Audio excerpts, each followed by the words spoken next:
Dripping head to toe, never doubt the zone. Make you eat the crow, laughing in your face, laughing to the bank. Hello and welcome back to the Hard to Handle Sports Podcast. My name's Ish San Juan. Thank you so much for being here. I really appreciate you. And welcome to the best time of the year. The NBA is back today. NBA tip-off is today. I'll be giving my NBA predictions for the season. Who's going to win the MVP? Who's going to win the Rookie of the Year? Who's going to make it to the NBA Finals? But first, we must talk about football. But let's just appreciate this time of the year. The NBA is back. NBA is back. Shout out to the NBA. Shout out to my Lakers. The NFL is going full throttle. We're in the middle of the season. Approaching the middle of the season. We're approaching week 8. Soccer, football around the world is thriving right now. Champions League. We have some international matches, but Premier League is going. La Liga is going. It's just going. It's just good stuff right now. Good stuff. The title races are heating up in the football world.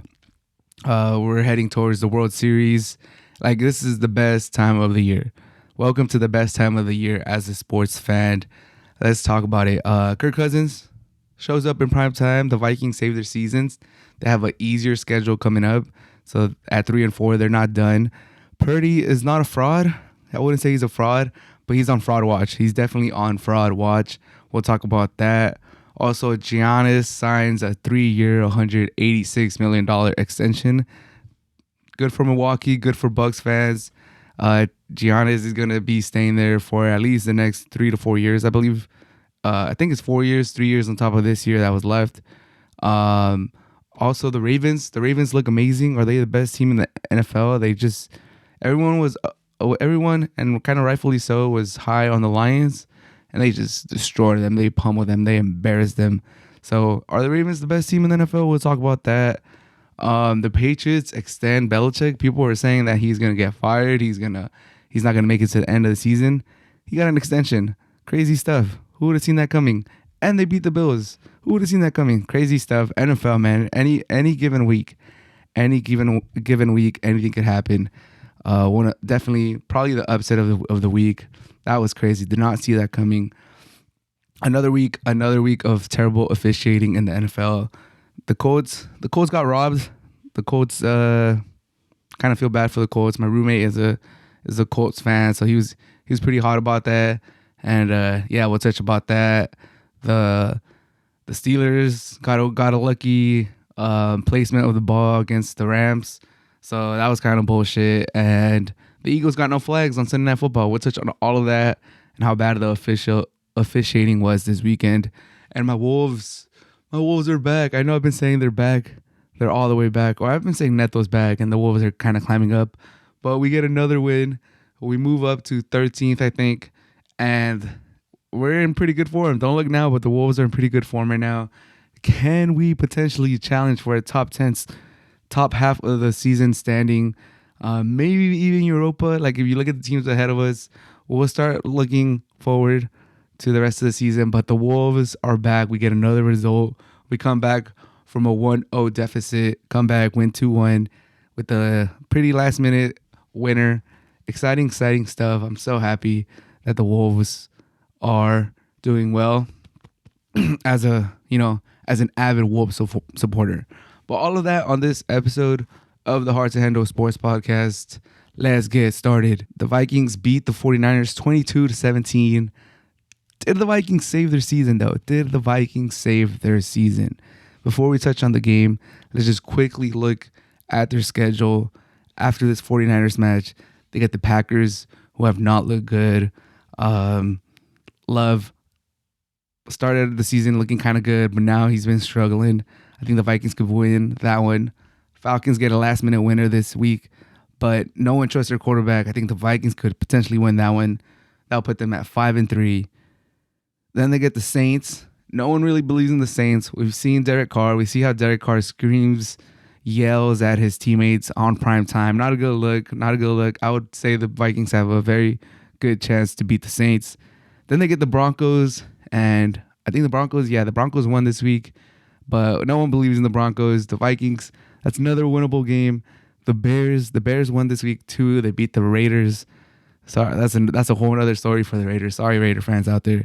but the Vikings could definitely win that one. Then they play the Raiders, who just lost to the Bears, who are a mess, who probably have the worst coach in the NFL, Staley and McDaniels, duking it out for who's the worst coach in the NFL. Then they get the Bears again. And then, oh, not me, I'm just playing. My bad, I'm reading this wrong. They get the Bears, they get the Raiders, they get the Bengals. That one should be tough. They get the Lions, that one should be tough. Then they get the Packers, and they close with the Lions. So not gonna lie, Vikings Packers in Lambeau, I'm picking the way they're going right now. I'm picking the Vikings. And then against the Falcons, I'm picking the Vikings. Against the Saints, I'm picking the Vikings. Against the Broncos, I'm picking the Vikings. Against the Bears, I'm picking the Vikings. Against the Raiders, I'm picking the Vikings. Against the Bengals and the Lions, that's a little tough. And then the Packers and then the Lions. So not gonna lie, like if they could string some wins, but that's the thing though. They're not having the best season. They're not having the luck that they had last year. They're not winning these close matches, one possession games as they were last year. So they need to get it together. But Cousins, let's talk about Cousins real quick. He gets a lot of slander. Rightfully so sometimes. He does be doing some dumb plays. He's not very mobile. And some of these bad plays that he does is when his mobility is being displayed. So like he's scrambling and you're seeing how he's struggling to scramble. He's like wobbling, trying to scramble. So you're already like, this doesn't look appealing to the eye. And then he makes a bad throw after already not looking appealing. And it just combines. Everything just combines into like, man, that looked terrible. Like you're seeing him scramble and you're seeing him struggle to scramble. And then he throws the ball bad and it gets intercepted. And you're just like, that was just a very ugly play. And he does that a lot, or like it's happened in primetime moments. But I will say that like his numbers are not bad. He does throw a pretty nice spiral, not gonna lie. He throws the ball deep well, in my opinion. And for what he produces, he gets a lot of hate. Like, to be honest, he probably puts up similar like everyone. I've seen the comparison where they check Cousins' numbers and they compare him against Dak Prescott's, and they're like pretty similar. And Dak Prescott does a lot of those mistakes too, where you're like, come on. And he's definitely rated above Cousins, like in the general consensus. And obviously, Cousins could do better in primetime games. Cousins could do better in the playoffs. But I think he's a serviceable quarterback. He gets the job done for the most part. And like his defense has let him down in those primetime games, or like there's been other circumstances where it's just not Kirk Cousins. It's the team. So I'm happy for Kirk Cousins to get this victory without Justin Jefferson, with Jordan Addison leaving with the injury for a little bit. I think he had cramps. With TJ Hawkinson leaving, like he got it done against this vaunted defense. Like my dude was throwing the ball around, and especially with the early interception. Like, not gonna lie, that shows the toughness and the mental fortitude that Cousins has. Like, you don't come into the league as a 4th round pick behind a quarterback that was selected 2nd overall, win that quarterback battle after he gets hurt, go to a different team and get a completely guaranteed contract, be a starter for like going now on like 10 plus years. You don't do all of that as a 4th round pick if you're not mentally strong. And he's shown that he's mentally strong, dude. For all the hate he gets, for all the criticisms, like he's still there putting up numbers. Throws a pick like in the first 5 plays of the game, first 3 plays. I forgot how soon it was because I was out walking Mackie Bear, our dog, from the house. But he throws an early pick, and then he responds with 35 out of 45, 378 yards, and 2 touchdowns the rest of the way. Without Justin Jefferson, with Addison and Hawkinson going down. And he was just finding other people. Like, as soon as Addison went down, he started finding Powell. I think KJ Osborne got some catches. Like, he was... And then there was some crazy stat that the 49ers had not allowed a third... Like, only 1 third down that was 10 or more yards. The rest up to this point in the season. So, for the Vikings to convert some of those this game, Like, super impressive stuff. Kirk Cousins, like I tip my hat to you. I'm so glad you got this moment in prime time at home. School, like it was a great game by Cousins. It was a great game. Like he looked very composed. He stood in the pocket strong. He scrambled it a little bit. He looked good. He looked good. On the other side of the field, Brock Purdy had a very rough ending. Like he didn't play bad for the most part. He did have those 2 interceptions, but like that last quarter, those last interceptions, those throws, like you just cannot make. Cannot make that first interception, bad throw. Like, yeah, his receiver got kind of pushed off his route, and he kind of it looked like he was gonna go for a corner route, and then he goes for the post. I think maybe Purdy thought he was just gonna go straight to the post and not corner. I don't know if there was miscommunication. Like first he got rerouted, and then maybe Purdy thought that he was gonna go straight to the post and not do a corner post. I don't know. The timing was hella bad on that throw, and the route looked very weird. Like he definitely got bumped off his intended trajectory when he was running that route. But it's just, no one's really going to hyper analyze that. Most fans are just going to see that the pass was way in front of him in the middle. And pretty much when the safety caught that, there was like a 5 to 10 yard radius between him and the receiver. So it just looked like a very terrible throw. No matter what the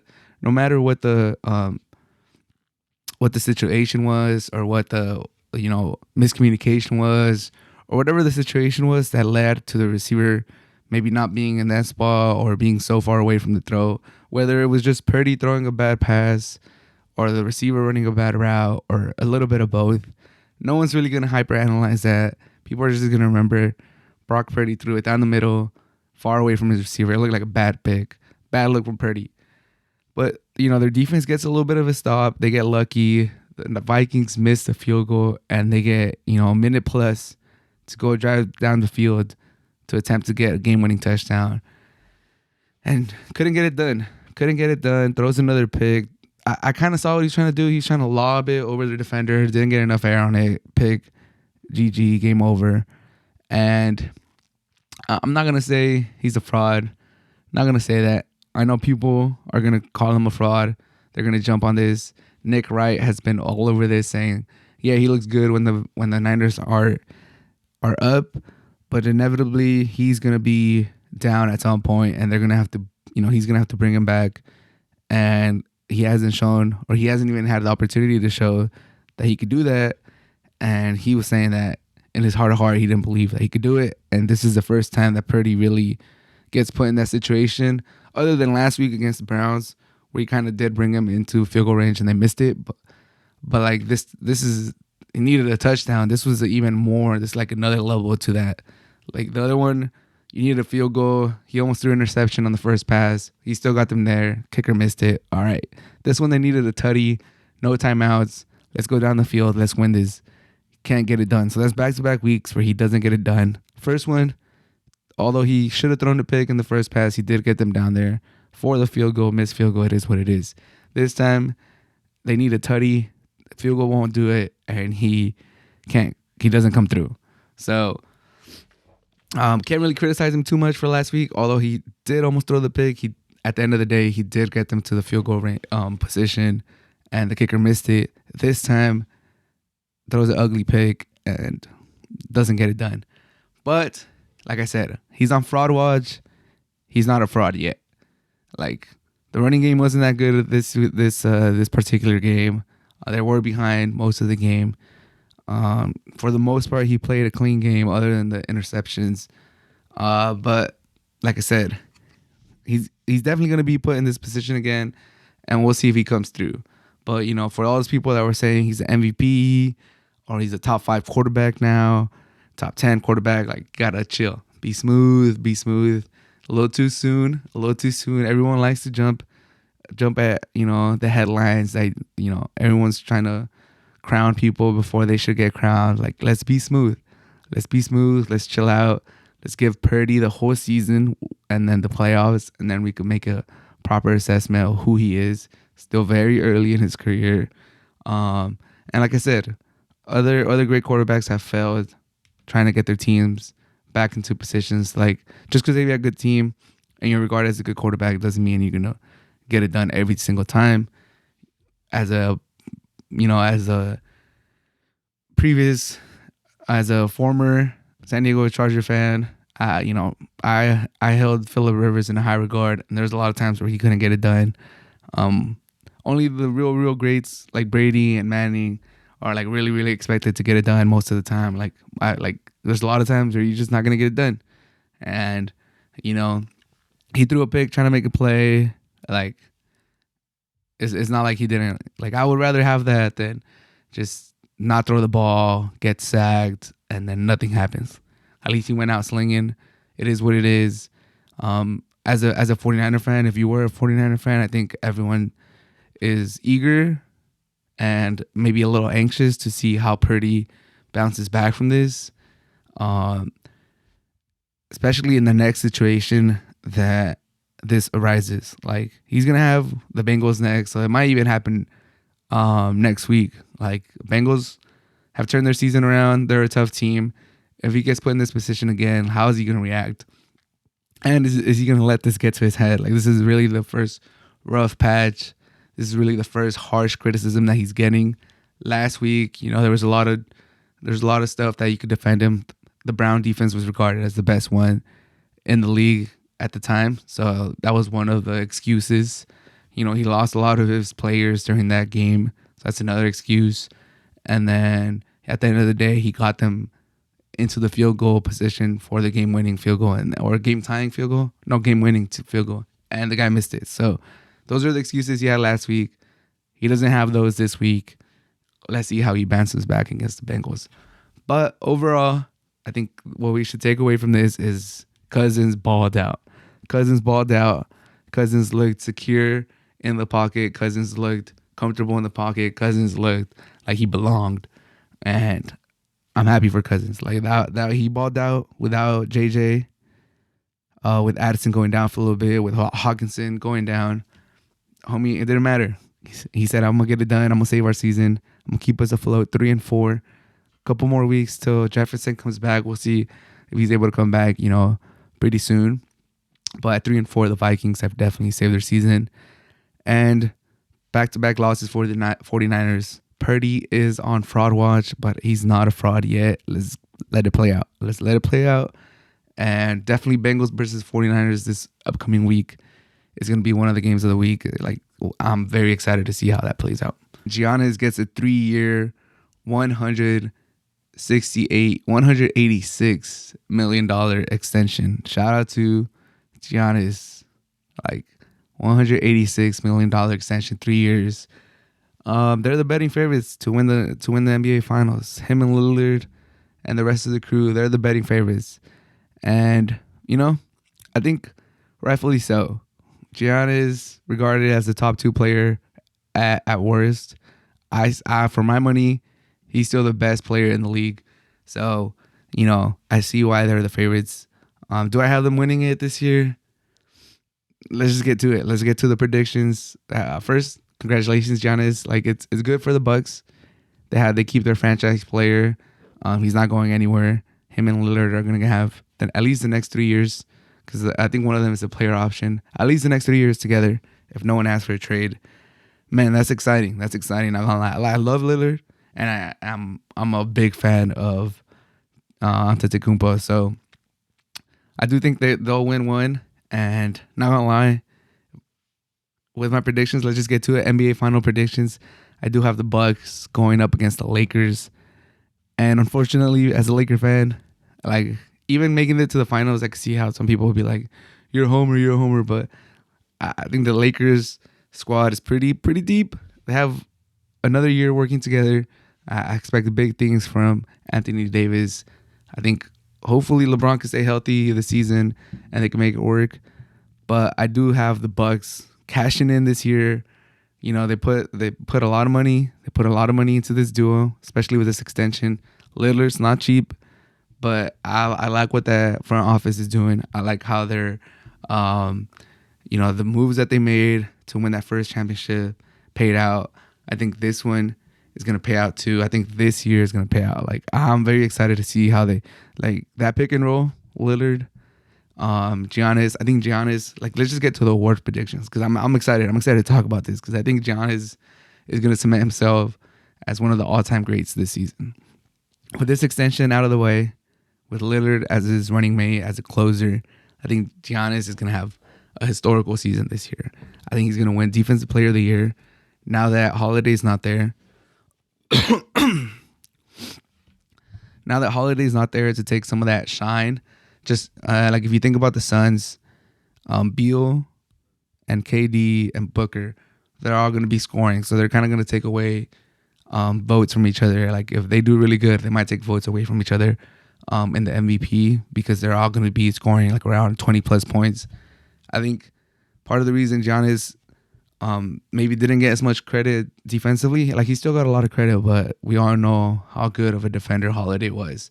And the rest of the team, Brook Lopez was, great defender last few years, defending the rim. But now that Holiday's gone, I still think they're gonna have a great defensive team, and it's just gonna the shine and the credit is just gonna go more towards Antetokounmpo now that Holiday's gone. So my prediction for this year is that the Bucks will win the NBA Finals. Giannis will win another MVP, and he will get another Defensive Player of the Year. I do believe he has one already, so he's gonna go for that. He's gonna get the MVP. He's gonna get the Defensive Player of the Year. He's gonna go to the finals, and he's gonna win the Finals MVP. That's my prediction, dude. I love the move for Lillard when they did it. I'm loving the extension that they did. Get it done before the season starts. Like, that's great. Like, I'm pumped. I'm pumped for the Bucks. As like I said, I've been a Antetokounmpo fan since like NBA 2K14 or 13 when he was like 68 rated small forward. Like I like the kid. I like his storyline. I like how he carries himself. Like he's not a kid. He's 28 years old now. This is his prime.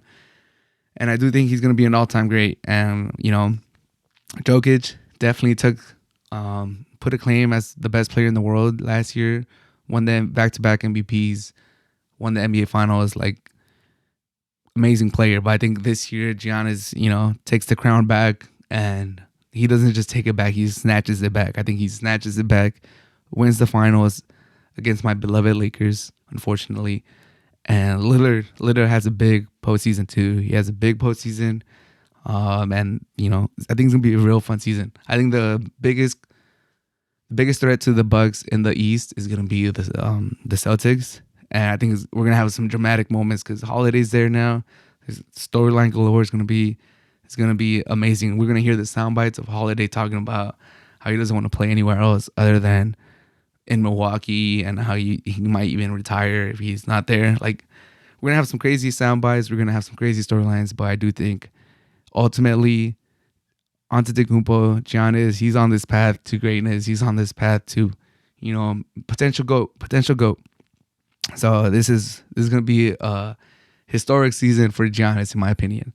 The Bucks they're pushing all these buttons. They got Lillard, they got the extension done before the season starts. Big stuff out of Milwaukee. So that's my prediction. And then for the rest of the awards, like I said, MVP, I think Giannis Antetokounmpo should win that. Like I said, historic season incoming. Brace yourself. We have a historic season incoming by Giannis. And then for Rookie of the Year, I think that's a given. Like let's not even kid ourselves. It's gonna be Wemby. It's gonna be Wemby by a landslide. Like, have you guys seen the preseason? Like, I already made a video on him. Like, he's coming. He's like, if you guys want to win a chip, hurry up. If you guys want to win a chip, like, I think the Bucks are gonna win this year. Hopefully, the Lakers are still contenders next year. Maybe make one more move to be real top end contenders. Even though I do have them going to the finals this year. If you're the Suns, if you're Luka, like, if you're Embiid, who needs a chip, or like who's still trying to get their first chip, like if you're Tatum and Brown and Holiday trying to get another chip, like all these teams, if you're Jimmy Butler and you're like, man, I gotta get a chip, you better hurry up. Because Pop and Wemby are coming. Pop, they're here, man. They're here. Like I said, this fool looks insane. So let's not kid ourselves. Let's not try to be edgy. Let's not try to get a headline. Rookie of the year is going to be Victor Wembanyama. And then after that, for six men, let's do most improved first. For most improved, I have for most improved, I have Jordan Poole. They're gonna give him the keys in Washington.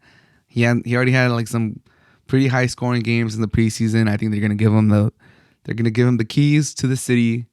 And Jordan Poole has never seen a shot that he didn't like, and he's gonna have some flashy points. He might not be the best percentage. Like he's probably gonna hover around 42, 43%, maybe like 36, 37 3-point, and he's just gonna have a high usage rate. His stats are gonna look good. Maybe not the most efficient, but he's gonna get the highlight plays. He has a crazy handles. He's gonna be over TikTok. He's gonna be over Instagram. He's gonna be on the reels. He's gonna be on the Twitter or X videos. Like he's gonna be on the highlight of the week, all of that good stuff. They're gonna give him the keys to the city. They're gonna give him free reign. His usage is gonna be high. Most improved player, for my money, Jordan Poole. Defensive player of the year, I already said. Like I said, I think Giannis is going for defensive player of the year, MVP, Finals MVP. It's gonna be a historic year for Giannis. Like I said, brace yourself. Sixth man of the year, I think Malcolm Brogdon. I don't think he's gonna be starting for the Blazers, so I have him winning 6 men. And for coach of the year, I kind of want to go back to back. Not gonna lie, Mike Brown won unanimously last year, and deservedly be so. He brought the Kings 48-34. He brought them to the first playoff appearance since 2006. Like, my roommates from SAC, I have a lot of friends from SAC, and everyone light the beam. It was like a wave. It took over the NBA for a little bit. It was hype. Not gonna lie, it was hype. I was excited for Sacramento fans, and they had a pretty decent series in the NBA in the NBA first round against the Warriors. They ultimately lost. Then my Lakers took care of the Warriors, and then we lost to the Nuggets. So I think the Kings are gonna make some noise this year, and just because of the consistency and the fun offense that they have, I think Mike Brown might just win back to back. Like he might have he might end up like the 4th or 5th seed and just be in the playoff spot the whole year, and that might be enough for him to go back to back. But if it's not him, if it's not Mike Brown, then if it's not Mike Brown, then I think Eric Spoelstra is another candidate. He's won it before, but I think people are like thinking very highly of him after another impressive playoff run with the Heat, and like everyone has fresh in their head that he was doing this with undrafted players, and like it's a meme now. Like whenever you see someone like a white guy playing basketball in a random video, like they say, "Oh, Eric Spoelstra or the Heat can turn this guy into a 15+ point scorer in the playoff." It's like a thing now. I think all of that good, press and all those memes from the postseason, and just everyone kind of understands the Heat culture and how important Eric Spoelstra is to that, and how they just keep putting players in, and they could do consistently good. If the Heat are able to finish in like a top 3, top 4 seed in the East, I think it's gonna be Spoelstra has a very good chance of winning another coach of the year. So Mike Brown repeat, or Spoelstra, gets another one. If I had to pick one, I would say Spoelstra. I think Spoelstra has another great year, and the Heat keep getting disrespected, man. The Heat keep getting disrespected. Like no one really has them in their NBA Finals predictions, me included. But I think Eric Spoelstra has another solid year, and at the end of the year, he'll definitely be there in contention for Coach of the Year. And just to finish it off, my bold prediction is that the Kyrie, or maybe it's not that bold because he hasn't had the most amazing track record, but I think that Kyrie does not end the season with the Mavs I don't know how that affects the Mavs. It might be bad news. It might mean Luka is thinking of going somewhere else, and I think he ends up with the Lakers. Not gonna lie. Although I personally, I don't really, I want him with the Lakers. I kind of like the team we have. I think some way, somehow, he's going to sour his things with the Mavs. And I don't know what the trade will be, but he probably ends up with LeBron, and LeBron's the only one that can make it work with him. So that's my bold prediction for the NBA season. And we'll just leave it at that. Hey, but are the Ravens the best team in the NFL after absolutely destroying the Lions? Like, the Lions were the talk of the town. Like, they're playing good. They got Jameson Williams getting kind of hot now, catching some deep throws. Goff is low-key an MVP candidate. Like, these Lions are different. Like, they're getting so much love, especially this week. And then the Baltimore Ravens just welcome them in to their stadium. Boom, 14-0 at the end of the first. 28-0 going into halftime. At the end of the third quarter is 35-0. The Lions still don't have a pulse. They have 0 points to end the third quarter. And then, at the end, they got 6 points. And the Baltimore Ravens kind of put their foot off the pedal. Like, this might be the most impressive victory of the season, not gonna lie. I'm like, the Dolphins put up 70 against the Broncos, but the Broncos are trash. Yeah, the Bills beat the Dolphins and, beat them pretty handedly. And that was super impressive, especially after the Dolphins had just put up 70. But now we see that the Dolphins kind of are struggling to beat those winning teams. Like, they lost against the Eagles and probably could have been worse. So, got to take that with a grain of salt. Like, the Baltimore Ravens just destroyed the Lions. And, destroyed them. Like, Jared Goff looked like, the end of his tenure with the Rams. Jared Goff, like the one that McVay was trying to get rid of and would throw in like a second or a first just to get rid of him. Like, it was bad, man. It was a beatdown. It was a good old-fashioned beatdown. Like, the Lions looked like deer in the headlights. They could not get anything going. That Ravens defense was hot, and they were playing. And, Lamar Jackson did his thing. As people criticize him they criticized the Ravens for trying to make him a pocket passer. He still rushed 9 times, got 36 yards, got a little tutty rushing. But, man, 21 out of 27, 357 yards, 3 touchdowns through the air. Found that connection with Mark Andrews again. Got Mark Andrews 2 touchdowns on tight end day, on national tight end day. Found his main man, Mark Andrews. Say Flowers doing his thing. OBJ getting a little catches underneath, keeping the chains moving. Like, the Ravens are looking nice. They just destroyed the Lions. The Lions were the talk of the town. The Lions were, everyone's feel-good story. They were ready to move the Lions into a feel-good story, potential deep playoff run to, like, hey, are the Detroit Lions Super Bowl bound? Like, dude, the hype was real. And, not gonna lie, like, it was good to hear. Like, I personally didn't say that they were going to Super Bowl, and I wasn't really talking about the Lions, to be honest, but it was nice to hear. It was nice to hear. Like, I do enjoy seeing the Lions, doing good. I think the people of Detroit deserve to have a great team, to have a competitive team.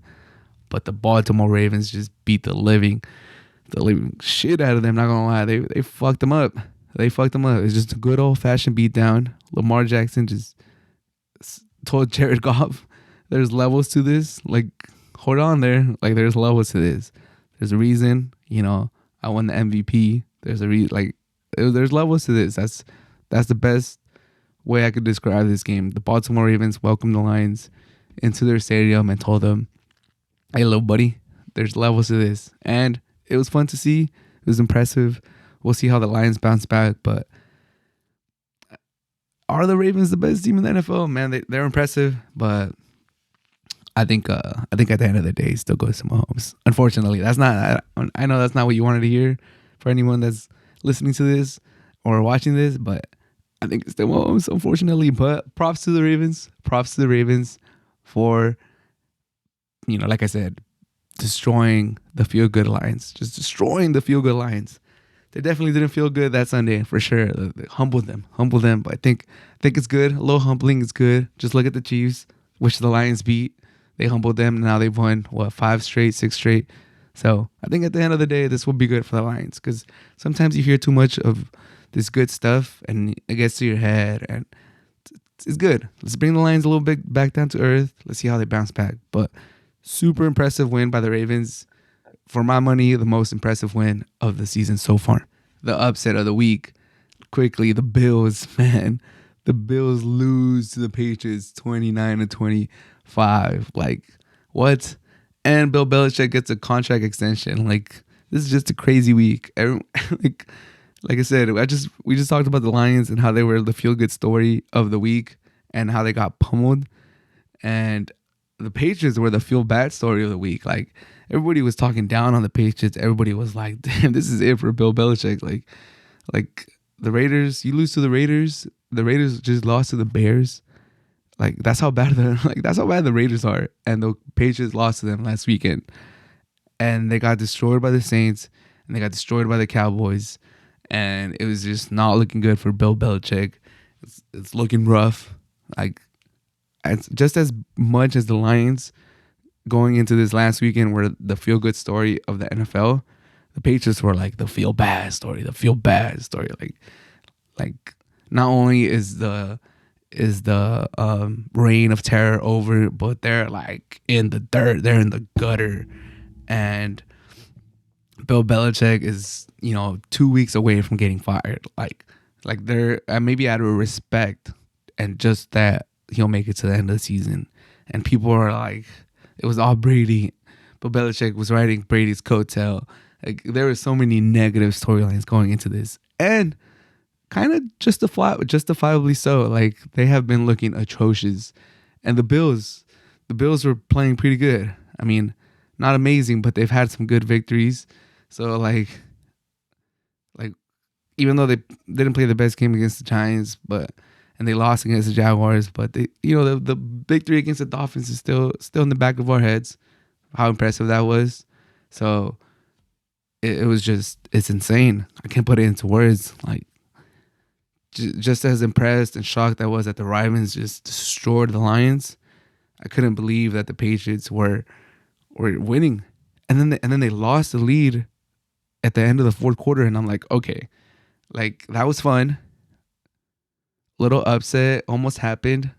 Would have been a fun little story. The Bills came back. That's it. And then the Patriots take the lead again, and I was like, what? Like, no way. And then, the Bills couldn't get it done. Couldn't come back. I mean, to be fair, they had I think they had 13 seconds left to make it happen, to score a tutty. It wasn't gonna happen. But yeah, for my money, upset of the year, Patriots beat the Bills. But was that a good thing? Like, Bill Belichick got his contract extension, so is this a good thing in the long run? Maybe. Like, it's good for the morale of the team, and they show in the polls and good divisional win. But like, the comparison I made or I've been making is, especially after seeing Wembanyama, different sport, but after seeing Wemby in the preseason and what I think he's gonna do for Popovich. Like, people were already, bringing Popovich down their coaching rankings. But I think now that he has Wemby as his focal point, as his star player, he's going to be able to build that roster around him and actually start stacking wins now. I think Popovich is going to remind us how good of a coach he is. He just needed that one player. So I was kind of thinking that Bill Belichick needs his Wemby. And I was thinking, if they do terrible this year and he makes it through the season, and Caleb Williams could be his Wemby. He could be his savior. He could be his new little toy, his new franchise player that turns the franchise around and, reminds people how good of a coach he is. But like some Patriots fans are saying, they don't even know how to tank right. But nevertheless, upset of the year for my book. Did not see this coming. Brutal week in the press going into this game. Everybody was down on the Patriots. Everybody was saying Belichick's going to get fired. Might not make it to the end of the season. Time to flip the page. Time to move on. And they get this huge, impressive upset win. And Not really going to talk about the Bills too much.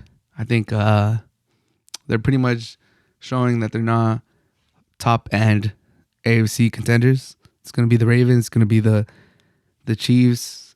We'll see who wins the division. Maybe the Dolphins, but no one really in this division looks like they're going to be. It might just come down to the Ravens and the Chiefs, and if the Bengals could ever get it together. But yeah, crazy upset. Shout out Bill Belichick, contract extension, and huge upset.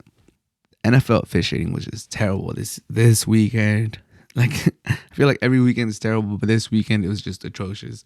The Colts game, the Eagles Dolphins game to an extent, and then the terrible placement in the Steelers versus Rams game. Like that's tough. That's tough. Like it's pretty ridiculous how this happens week in, week out. Like they got to do something about it.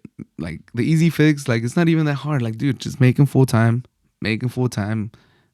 Give them like some classes, hold them accountable. Once they're full time, you could fine them. Once they're full time, like you could hold them more accountable. Like it's like something needs to be done. How does the NFL just keep ignoring this? Just keeps making them part time. Like, dude, this is like $1 billion franchise, probably more than $1 billion. I don't know the exact number, but to not have full time refs and like the number one sport in the US, like the NFL is king. The NBA is back today. And there's probably a reason they're back on a Tuesday. Like if you think about it, there's probably articles about this, but off the top of my head, off the dome, the reason they're coming back on a Tuesday is because they know they don't want to come back on a Sunday. They don't want to compete against the NFL. They probably don't want to come on a Saturday because college game day is, king. They take over all the ratings. And then Monday Night Football and Thursday Night Football. So you have Tuesday, you have Wednesday, and then you have what else is left? Friday. So Tuesday is probably why the NBA is coming back. But like I said, the NFL is king. The NFL runs the ratings in the US. They have the most fans by a landslide. They have the most ticket sales, like all this crazy stuff. Like the NFL is king, and for them to not have dedicated full-time officials is just insane. And like I know it's good and bad. Kind of like VAR and football. Like some weeks it's gonna get you, some weeks it's gonna get the other team. At the end of the day, at the end of the season, if you look back at it, hopefully it cuts 50-50. But it's so sad to see this happening. Like the Colts game, dude, the ball landed like 10 yards out of bounds. Like my roommate, like I said, he's a Colts fan, so he was so upset. Like I couldn't believe it either. But I'm a fan of the art of clowning and talking shit. So in the heat of the moment, as it happened, I was kind of just antagonizing my roommate and kind of messing with him. But obviously that was a terrible call. That was an atrocious call. Like the ball is landing 10 meters out of the field. Like even Wemby, 7'5" Wemby couldn't do a toe drag swag and catch that. Like there was no way. No one could have caught that. And they called PI. And then the illegal touching down the field to save him on that turnover, that was terrible too. Or like that was iffy at best. And like I said, the feisty Rams, Nakua having another amazing game. The feisty Rams. McVay should have had some timeouts there, but overall this season, he's making the Rams feisty. Like people had the Rams doing terrible this year, being like a just awful team. They've been very competitive. So I know that's a tough loss by the Rams. Who knows if they would have, came back and gotten the ball back and done anything with it. But the fact that the game ends right there with the first down, and it's a terrible placement, like insane. And for the Eagles to get no flags on Sunday Night Football, like just off the top of my head, I could think about the I believe it was a 4th down or 3rd down play where Tua throws it to the left side of the field and the wide receiver is kind of stopping and trying to come back like to a back shoulder catch, and the Eagles defender like grabs his face mask for like a split second or like a second. And no call. No call. Easily could have been a first down. Maybe that changes the game. Overall, I did think the Eagles were the better team and they deserved to win. But zero penalties the whole game, and it's just pretty unheard of. Pretty unheard of for that to happen. So something needs to happen. Like I said, NFL's king. NFL's king. It's a money making machine. And if you tie yourself to the NFL, like, you're gonna make money. On TikTok, they have all these TikTok shops, people selling sweaters, people selling anything branded by the NFL, probably making hella dough because NFL sells. NFL is king, dude. NFL is king of ratings, king of merch, king of anything. Like these little videos that I make, these little podcasts that I make, the views that I get, it's because of the NFL. NFL is king, like I said. And for them to not have dedicated referees for this billions of dollar entity, like, it's insane. So we'll see if anything happens. Probably not. Probably the only thing that's gonna change is the different referees that come in and out. But at the end of the day, they're probably never gonna be full time, and that's gonna be the excuse that the NFL will always have. Old reliable excuse. I was just talking about old reliable excuses off topic with the homies. Like one of the best excuses is to be like, like, let me check in with my girl real quick. Like, you get invited somewhere, and you don't want to like seem like an asshole or, tell someone no off the bat, off rip. So you're like, let me check in with my girl, see if we're not doing anything, and then I'll check back with you. And then you come back with them 5 minutes later, and you're like, damn, bro, like, my girl planned something already, so I'm not free. Like, I would have gone, dude. Like, trust me, I would have been there, but the missus has something planned. Old reliable gets you out of any situation. For the NFL, that's their old reliable. They're part-time referees. What can we do? Make them full-time. That's what you could do. But it is what it is. Most NFL fans are just gonna suck it up week in, week out, and hope we get something better, even though we haven't gotten anything better. Like, I'm still thinking about the pass interference, Saints against Rams. Like, it's not gonna change, dude. The refs are always gonna be ass, and that's just the way it is, unfortunately. Wolves get it done against Bournemouth, 2-1. Cunha gets a much needed goal, gets on the scoreboard, and then I'm not even gonna try to pronounce my homie's name. Like, our tall forward comes in and scores the winner. Sasa, let's just call him Sasa. Sasa comes in, scores the winner, gets us the 3 points. And don't look now, but we're climbing up the table. Don't look now, but we're 12th with 11 points.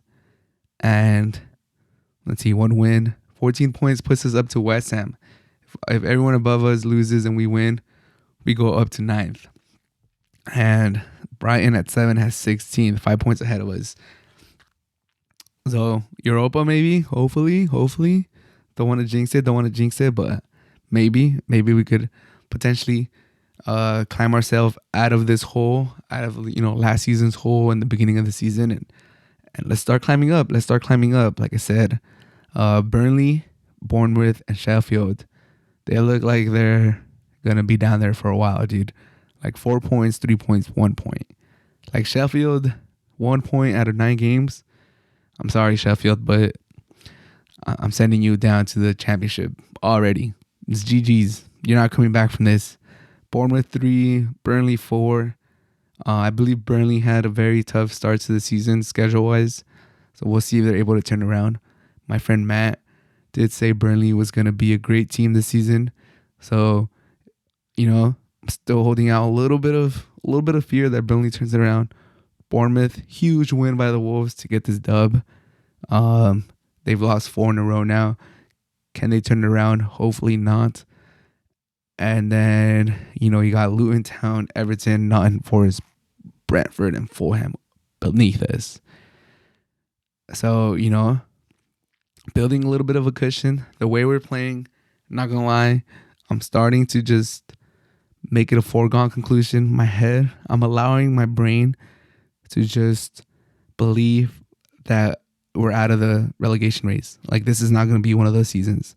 Like, we're going to be 14th to 7th place team the rest of the way. Like we're not going any lower than that. I don't want to upset myself, but that's where my brain is going now. After these last 4, we're unbeaten in the last 4 games in the Premier League. So are we back? Are we all the way back? Maybe, but maybe this is a little premature. Maybe I'll come back to this video or this podcast 2 weeks from now, and I'll be like, "Fuck, dude, we're down, and we're down, and I'm feeling down, and everything's bad." But hopefully not. Let's not think negative. I think from what I've seen from the Wolves, I think we've turned it around. I think relegation should not be our focal point. I think we're a better team than that. And I like our team. Quality team, not going to lie. If Cunha's scoring goals, if Neto keeps balling out, if Juan keeps playing like he's playing, like, why not? Let's be optimistic. Like, imaginémonos cosas chingonas. But looking at the schedule, Newcastle's on fire form. Like, they just beat PSG. They just won 4-0 this last weekend. Tough match. If we get a point out of Newcastle, I'm happy. But tough. And then we play Sheffield. Let's get all 3 points against them. And then we play the leaders, Tottenham. Fulham, that's going to be an emotional game against Raul Jimenez. Then we play Arsenal. Then we play Burnley and Nottingham Forest, West Ham. So Arsenal, Tottenham, Newcastle, tough games. Sheffield, Fulham, Burnley should get some points. If we get an upset against any of this Newcastle, if we get a point out of Newcastle, we're all the fucking way back. If we lose a little bit, I'll keep the same optimism that we're gonna be 14, 15 to 7th place team this season. If we get absolutely wrecked by Newcastle, they're in fire form. It is what it is. Bounce back against Sheffield. If we get routed by Newcastle and Tottenham, this might have been a little premature. We might still be in a relegation battle, but from what I've seen, like just Neto balling the fuck out, Juan still doing his thing, Cunha scoring goals now. Just keep that in mind. Cunha scoring goal now. Our substitute striker Sasa is coming in and scoring goals. That was our main problem last year. Our strikers could not score goals. We have Cunha, Sasa scoring goals. When's the last time 2 different strikers scored goals for the Wolves? Think about that. When's the last time that happened? Probably a long time ago. So I don't think my optimism is unwarranted. I think there's something there. Our strikers are scoring goals now. Our wingers are having exceptional season. Neto and Juan. Why not? Why not think we're back? Why not think Wolves could be a competitive team the whole rest of the season? Up the mighty Wolves.